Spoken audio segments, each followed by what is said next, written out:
Pernah merasa seperti punya kebebasan mutlak di internet?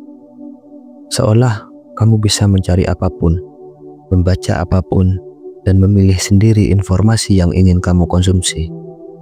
Sayangnya, itu lebih mirip ilusi daripada kenyataan.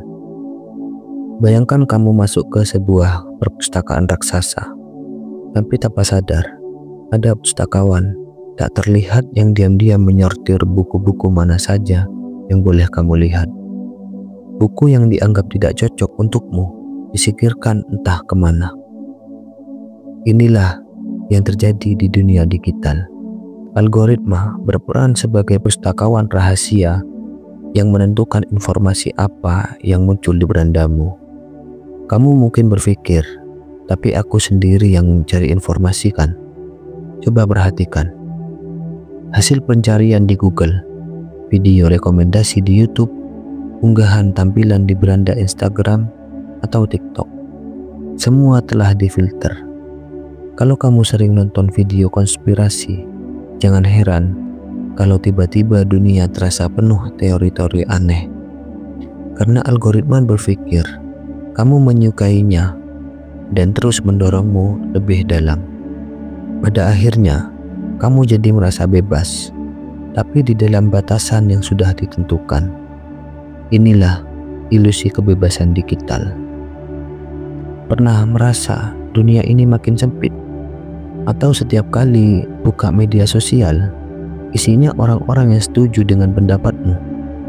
Selamat datang di kandang digital, tempat di mana algoritma membangun dinding tak kasat mata yang makin menyempitkan pandanganmu. Bayangkan kamu hadir di pesta besar dengan ribuan orang dari berbagai latar belakang. Bayangkan kamu hadir di pesta besar dengan ribuan orang dari berbagai latar belakang. Tiba-tiba ada pemandu yang langsung membawamu ke suatu ruangan kecil. Di dalamnya hanya ada orang-orang yang berpikir sama sepertimu. Semua mengangguk setuju, tidak ada perdebatan, tidak ada perspektif lain. Itulah ruang gema. Algoritma menyajikan konten yang cocok dengan apa yang kamu sukai, dan hanya itu. Kamu merasa seluruh dunia sepakat denganmu, padahal mungkin kamu hanya sedang terjebak dalam gelembung digital. Dan saat semua orang hidup dalam ruang gema masing-masing, jembatan antar pemikir pun runtuh. Diskusi berubah menjadi perang opini, dan yang tersisa hanyalah dua kubu yang saling berteriak tanpa benar-benar mendengar. Pernah juga enggak? Niatnya cuma buka HP sebentar, tapi tahu-tahu sudah berjam-jam. Atau merasa gelisah kalau sehari aja gak buka notifikasi. Itu bukan kebetulan. Itu hasil dari desain yang disengaja. Notifikasi, autoplay, scroll tanpa ujung, semuanya dirancang untuk menahan perhatianmu. Bahkan, perlahan tapi pasti, ia mulai menggerus kemampuan berpikir kritis dan reflektif. Kita jadi sulit fokus, mudah terdistraksi, dan kehilangan ruang untuk benar-benar merenung. Lalu, pernah juga nggak kamu posting sesuatu, lalu langsung cek apakah ada yang like? Atau merasa senang karena punya banyak komentar positif, tapi merasa down kalau postinganmu sepi? Fitur like dan komentar awalnya hanyalah alat interaksi, tapi perlahan kita mulai mengaitkannya dengan harga diri.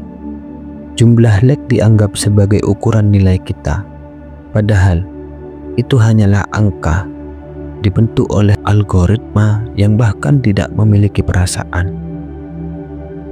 Lalu kita mulai menyesuaikan cara bicara, cara berpakaian, bahkan cara hidup agar sesuai dengan apa yang disukai sistem. Hingga tanpa sadar kita mulai kehilangan keaslian diri. Jadi pertanyaannya, beranikah kamu mengambil kembali kendali atas perhatianmu sendiri? Beranikah kamu keluar dari kandang algoritma? Caranya bukan dengan mematikan internet dan pindah ke hutan, tapi mulai dari kesadaran. Sadari bahwa apa yang kamu lihat di internet bukan realita sepenuhnya, tapi versi dunia yang sudah dikurasi oleh sistem. Lalu, cobalah untuk keluar dari gelembungmu. Ikuti orang dengan pandangan berbeda, baca sumber yang bertentangan dengan opinimu, dan yang paling penting, jangan takut mempertanyakan. Kurangi ketergantunganmu pada validasi digital, karena nilaimu tidak ditentukan oleh jumlah like, komentar, ataupun view, tapi dari bagaimana kamu menjaga dirimu tetap otentik di tengah dunia yang mencoba mendefinisikanmu. Terima kasih sudah menonton. Jangan lupa klik tombol like, subscribe, dan tinggalkan komentar. Sampai jumpa di video selanjutnya.